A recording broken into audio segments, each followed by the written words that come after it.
para explicar un poco todo esto de Milei, yo creo que vale la pena tener la opinión y los consejos de alguien que ahora ya está incorporado como profesor de Pablo, porque todo el mundo lo llama profesor de Pablo, y es un profesor, un gran docente que lo tenemos en Zoom ahora mismo. Compañero Juan Carlos, de esto algo conocías, pero fundamentalmente me importa saber qué nos va a cambiar la vida, si es que nos va a cambiar la vida algo. Compañero Roberto, muy buenas noches. Vamos a la sustancia. Desde el punto de vista profesional, está la ratificación central de déficit cero a lo que venga. Si vos querés, hay una novedad, que no está, pero está bien haberla reforzado. La política fiscal en Argentina 2024 y hasta donde da la imaginación no va a ser utilizado desde el punto de vista cíclico. Esto lo aprendimos en la facultad desde la década del 60, 70, muy de enfoque keynesiano, pero tenía que ver con la época. Pero no importa, acá lo que dice es, yo voy a tener equilibrio fiscal a lo que venga. Tenemos recesión, equilibrio fiscal. Tenemos reactivación, equilibrio fiscal, etc. Entonces eso tiene algunas implicancias. Por ejemplo... Perdón, tenemos epidemia, sí, tenemos guerra, equilibrio fiscal igual. Equilibrio fiscal. Al equilibrio fiscal, ¿qué quiere decir? Vamos a una guerra, fenómeno. Entonces vamos a ver de dónde sacamos la plata para las balas, no que vamos a emitir. Y nadie nos va a prestar. Y si en una epidemia, exactamente. Vos no estás negando la realidad. Vos estás diciendo, estoy explicitando un mecanismo, un procedimiento para ver cómo afronto los gastos, de los cuales la cantidad de bomberos de repente es más o menos conocida, el salario se verá, Sí. etc. Pero también estoy sujeto, digamos así, a avatares. Y ahí él ha planteado que tiene que tener equilibrio superávit primario para incorporar el pago de interés de la deuda. Es decir, el equilibrio está a nivel financiero. ¿Qué quiere decir? Superávit primario para pagar interés. No dijo pagar vencimiento, porque Sí. eso no se lo cree nadie. Pero sí pagar, digamos así, intereses. Del lado de los gastos se me escapó, porque enunció el tema de algunos gastos que están indexados y otros no. Ahora después voy a agarrar el texto para ver exactamente. Pero vamos, Roberto, Sí. a la cosa gorda. Al meollo. Que no es numérica, que no es numérica. Ahora te voy a decir, después vamos a entrar en el caso numérico. La cosa ahora es, la centralidad es esta, señores, vamos a discutir, ustedes son un cuerpo colegiado, me van a mandar cosas, y yo no voy a tener ningún empacho en vetar todo lo que crea que va a poner en peligro esto. Como diciendo, esto no se negocia. En el medio, chicana, entonces no me calienta. Cuando quiera hablamos de la parte numérica. Vamos ya, porque normalmente hay dos cuestiones. Una, justamente, cuando antes presentaban el presupuesto o trascendía el presupuesto, te decían, bueno, va a haber 2,5 de inflación, 3,48, lo que sea. Esta vez nadie habló de cuánta inflación va a haber a partir de la sanción o cumplimiento de este presupuesto, que además, en comparación con los otros presupuestos eran siempre, bueno, vamos a ahorrar. Por lo tanto, es como, estoy gordo, me voy a hacer un traje que hoy no me cierra, más o menos como este saco, pero dentro de un mes voy a estar más flaco, me va a quedar mejor, dentro de 6 meses me va a estar mejor, y la realidad fue que siempre el traje quedó chico, y por el contrario, no lo pudiste usar nunca. No está mal que un presidente no se haya metido en la parte numérica, porque te digo algo, es imposible imaginar los datos con los cuales se confecciona el presupuesto. ¿Por qué? El presupuesto es un documento a precios corrientes. Existe el sistema de presupuesto base cero. Federico Herschel, mediados de la década del 60, hablaba de eso, que dice, en cada pedido agarrás cada gasto, lo justificás. No, la práctica no funciona así. Vos tenés partidas de 2024 y las cifrás por lo que vos crees que va a ser. Mirá, la inflación, la devaluación, el aumento del salario público, la tasa de interés, imposible. Así que el contenido numérico, mucha bolilla, digamos así, no le doy. De cualquier manera, no sé, el secretario de Hacienda, el ministro de Economía, le tiene que dar eso, lo van a llevar como documento y van a empezar, digamos, a discutir. Y van a votar. Ahora, si van a votar ingresos que después resultan superiores a lo esperado, porque generalmente, Sí. no sé si deliberadamente o por lo que sea, los gobiernos subestiman la tasa de inflación y después reaccionan a la partida como les parece. Y de dar los gastos, porque hay emergencia económica, también reaccionar, en realidad no sabés bien qué es lo que estás aprobando. Es decir, la credibilidad no es un documento, no es una planilla Excel, no es eso. La credibilidad es el planteo que hizo el presidente de la Nación que dice, mire muchachos, esto no se negocia, ustedes, señores legisladores, me quieren votar otra cosa, fenómeno, acá estoy, tengo una cajita, veto, veto, veto, veto, veto. Y la pregunta es, vos, en una tintorería o un bar, ¿tenés toma decisión en base a hecho? Y la respuesta es sí. ¿Por qué? Porque es un presidente determinado que hace ese tipo de cosas para decirte, por favor créeme, porque esto es lo que voy a hacer. Ahora, el cómo no lo sabe nadie. No le pidamos detalle a lo que no puede haber tener detalle. Ahora, vos en alguna medida miraste, estuviste cerca, trataste de averiguar, indagar con distintos gobiernos que hubo en la Argentina en los últimos 30, 40 años. Uno sabe que hubo mucha gente que pretendía más o menos lo mismo que Milei, sin la sanción que implica lo que dice Milei con el veto. Y además, toda esa gente, de un modo u otro, se comprometía a que, bueno, no vamos a gastar, etcétera. En este caso acá está complicando a las propias provincias y me parece que el tema novedoso también de esto es qué reacción van a tener los gobernadores, porque los gobernadores no solo están en el Congreso aportando legisladores, sino que también tienen situaciones, en algunas de ellas, sumamente complicadas. Roberto, el tema novedoso es la determinación del presidente. Alfonsín tiene un problema de piel con la economía. Jugó a la ortodoxia cuando, entendiblemente, descarrilaba a propósito de la primera elección de parcial en 1985. En cuanto se le fueron los miedos, volvió a las andadas. Esto es una cosa diferente. No es Caputo el que le dice a Milei el equilibrio fiscal, es al revés. Esta es la novedad. Esa es la importante novedad. Claro que son lugares comunes, hay que cuidar. Claro. Este señor lo cree, lo lleva en la sangre y sabe que aflojan esto y vuela por el aire. ¿Vos, Javier? Yo quiero preguntar porque si bien uno de los ejes centrales fue esta cuestión del equilibrio fiscal, otro que yo sentí que es como que le hablaba a los inversores, que uno de los grandes objetivos de este acto o de este discurso de Javier Milei es tratar de que baje el riesgo país a partir de, si puede, mañana mismo. Esto hay que leerlo también en esta clave. ¿Es tan importante para el gobierno de Javier Milei que empiece a bajar el riesgo país? Es importante, no creo para generar fondos frescos, que no sé si son una gran cosa o no, pero seguramente porque va a tener que renegociar vencimiento de deuda. Claro. Acordate que cuando yo hablé un instante dije, vos tenés que hacer lugar en el superávit primario para poder pagar con esfuerzo local los intereses de la deuda, no los vencimientos. Nadie cree que el pueblo argentino, vos, yo, la gente que nos está viendo en este momento, va a ser sacrificio a pagar los vencimientos de la deuda. Entonces, los vencimientos se van a tener que pagar con nuevos títulos, se verá. En eso es lo que está empujando, digamos, el presidente de la Nación, porque dice, ¿sabe qué? Con un impuesto, hablar con los especialistas, pero con un riesgo país de 1.000 no sé cuánto que tenemos, que lo vendido, eso se va a hacer muy difícil. Yo te quería preguntar porque Milei, apuntó mucho al tema del no endeudamiento, que puede estar también referido a la posibilidad de que no se puede endeudar en este momento porque no hay quien le preste, cuestión que él mismo admitió. Pero un ciudadano común que me quiero comprar un departamento sabe que solo me lo puedo comprar con un endeudamiento. Y eso se traslada también a la cuestión del Estado. ¿Cómo se concilia eso? Inclusive con un ministro de Economía, que cuando fue ministro de Economía o estuvo en la administración Macri, hizo un culto del endeudamiento. Mi querido amigo, todo el mundo sabe que en el caso del Estado los endeudamientos para pagar ingresos corrientes.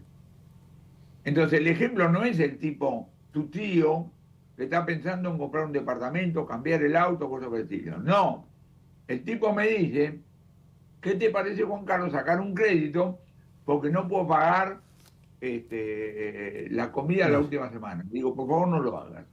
Porque las tasas de interés de eso te matan, digamos. Entonces, ojo. Pero fíjate lo que está, pero escúchame.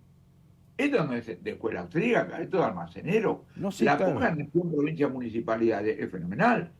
El Estado Nacional baja 10 puntos porcentuales la alícuota del impuesto país. ¿Y qué hacen algunos gobernadores? Aparentemente.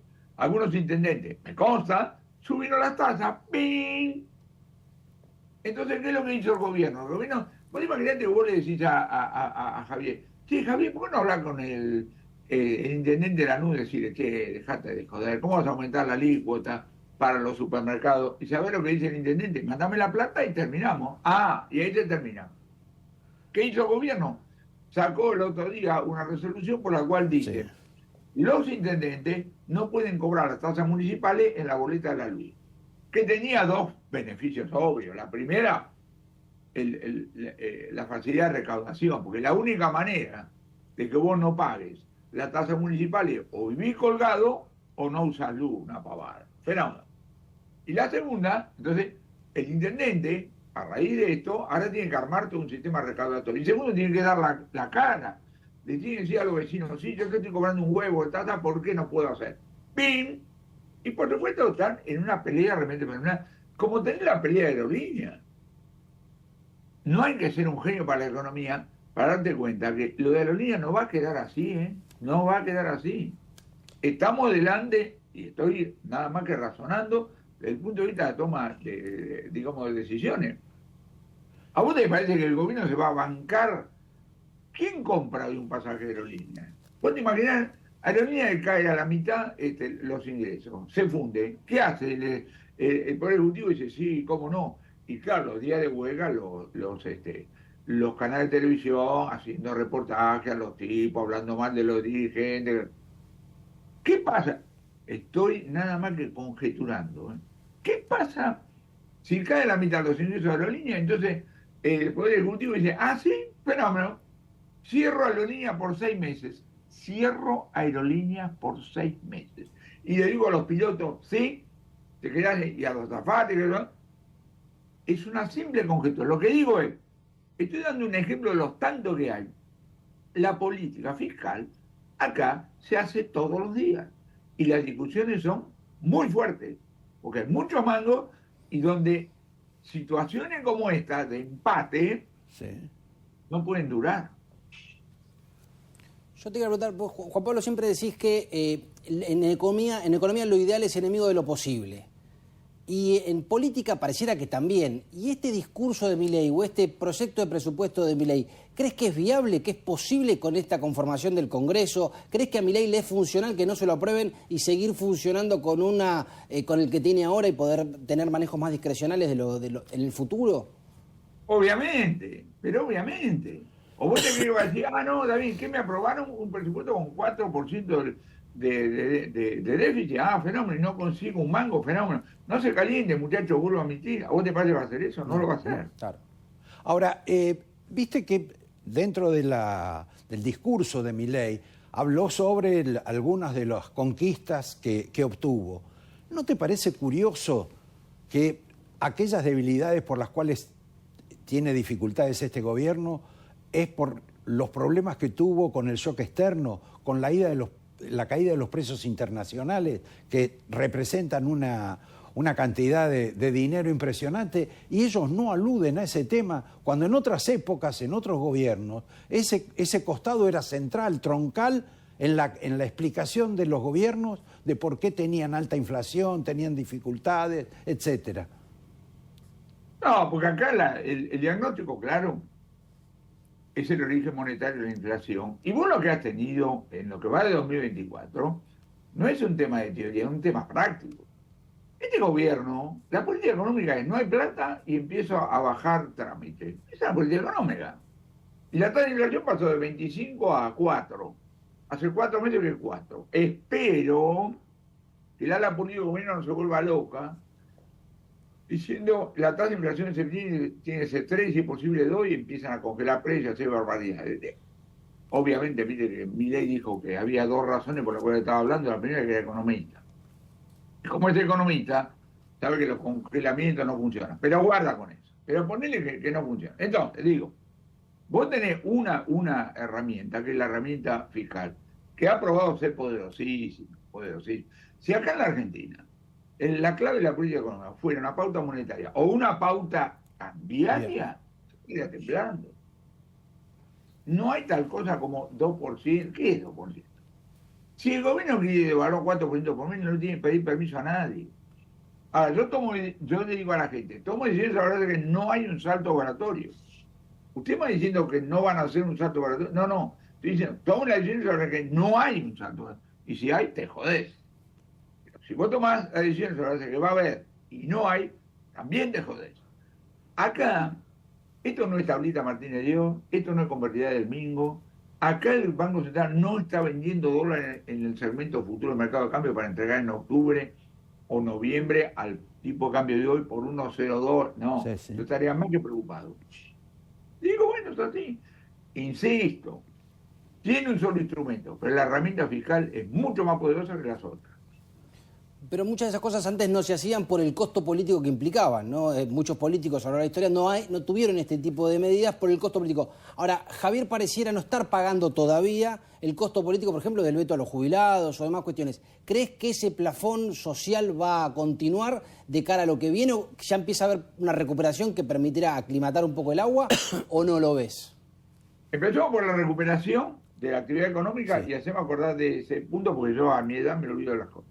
Primero, todos los números, INDEC, FIEL, UIA, los que vos quieras, dicen, el nivel de actividad dejó de caer hacia abril, mayo, empezó a recuperar. Los últimos datos estadísticos refieren a julio, fuerte recuperación. Todo lo que yo he visto, puntual, por cliente, por realidad, agosto, septiembre, sigue. Moraleja, no hablemos más de recesión como fenómeno general.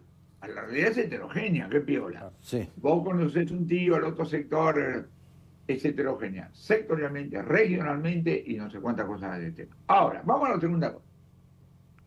Yo le digo a los pibes de la universidad, vamos a leer los diarios de 3 días antes del Codobazo, 3 días antes del 17 de octubre del 45, 3 días antes de la caída de Wall Street de octubre de 1929.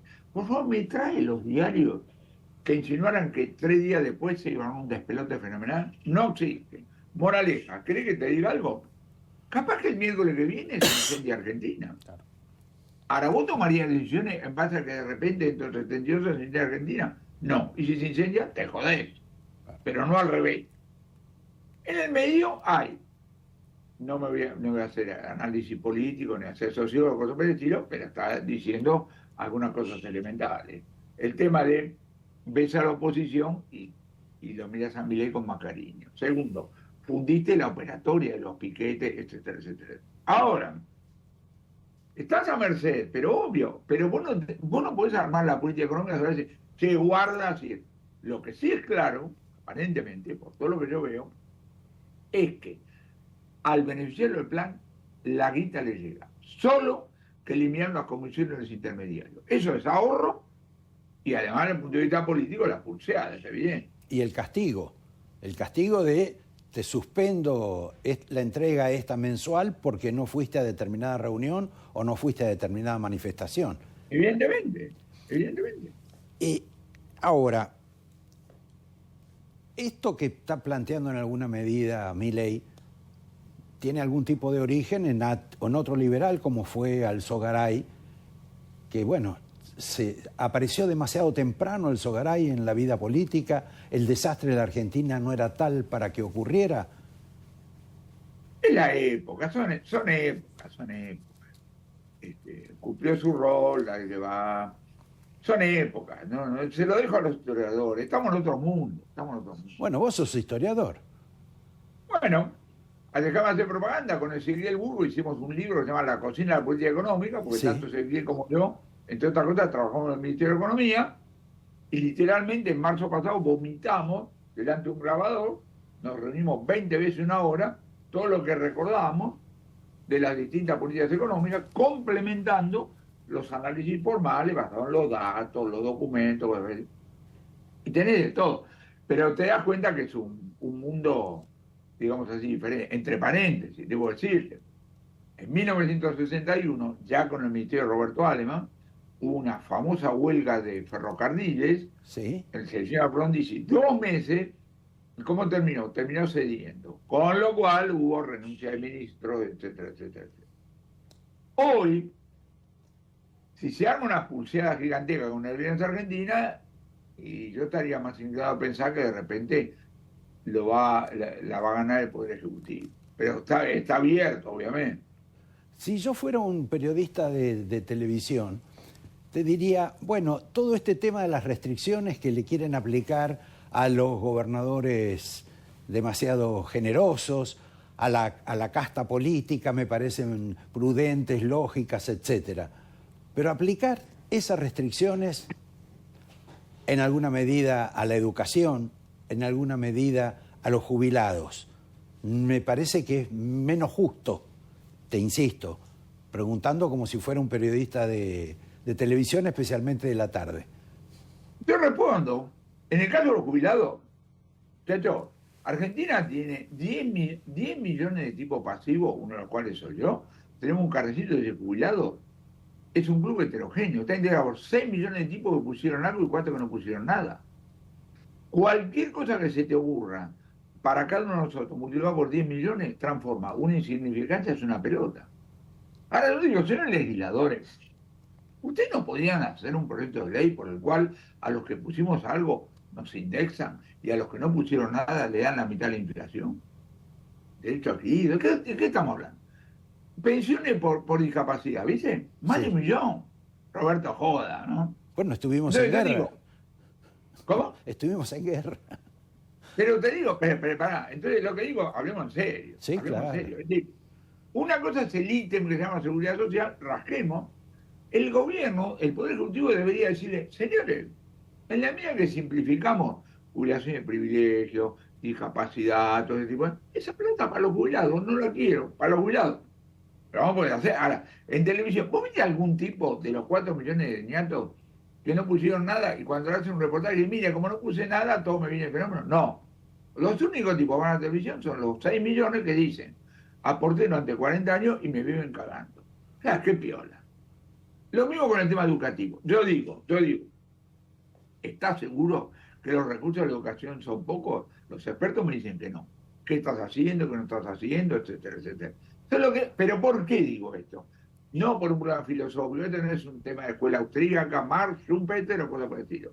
Es un tema que voy a decir, acá tengo prioridades. Ahora, en las prioridades tenés un rol del Congreso y después tenés un rol, digamos así, el último, y una negociación que va a ser intensa y permanente. Yo no sé qué van a aprobar los señores legisladores, pero yo sé que la aplicación de la política fiscal va a ser una lucha día a día, entre las distintas generaciones, jurisdicciones, sectores y cosas por el estilo.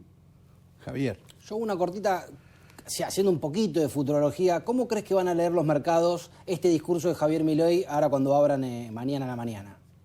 No sé, no creo que les disguste, pero tampoco creo, no sé, la verdad que no sé. No creo que les disguste. No impacta. Pero te digo algo, los mercados no existen, acordate, ¿eh? Existen los seres humanos que compran y venden cosas. No sé. En alguna medida, a esta edad que tenés, ¿te emocionaste con este propósito conceptual que tiene Milei después de haber pasado tantos años, quizá pensando lo mismo que él?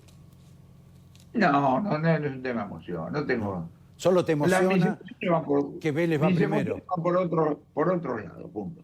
Pero no con este tipo de cosas. Ahora, ¿sabés lo que es importante? Las personalidades y las circunstancias. Son las dos cosas que se van dando. ¿Entendés? Sí, vos tenías una situación seria y aparece una persona genuinamente convencida. Bueno, esto es novedoso desde muchos... Entonces uno acompaña, como todo el mundo sabe que soy amigo personal del presidente, que voy los domingos, la ópera, entonces se sabe todo. Bueno, hoy te perdiste ahora, a Luchini. Yo estoy hablando con vos, porque yo soy amigo del presidente. Si yo fuera asesor del presidente no podría estar hablando en público con nadie, ¿entendés? Y las reuniones son reuniones de amigos, no tienen nada que ver, lo conozco hace 25 años y digo, es totalmente transparente, es exactamente lo que ve, los estilos no se cambian. Tengo muchísimos amigos, gente por la calle, me dice, dígale que se calme. Yo digo, sí, decime a mí que use corbata, ¿te gusta perder el tiempo? El hombre es así. Todos somos así, individualmente. Te agradecemos, Juan Carlos, espero que esté bien tu mujer y nos vemos próximamente. Mira, si Dios quiere, si Dios quiere, en pocos días más vuelve a casa después de un periplo de más de un año, pero tiene una fortaleza, la mina esta, lo digo con la mayor emoción. Así que estamos preparando toda la ferretería, el personal, etcétera, etcétera, para que a Dios gracias pueda volver a casa. Bueno, Gracias por el recuerdo. Avísame, porque como soy periodista puedo llevar algunos globos. Gracias, Fuerte Juan abrazo, Carlos. Roberto. Gracias.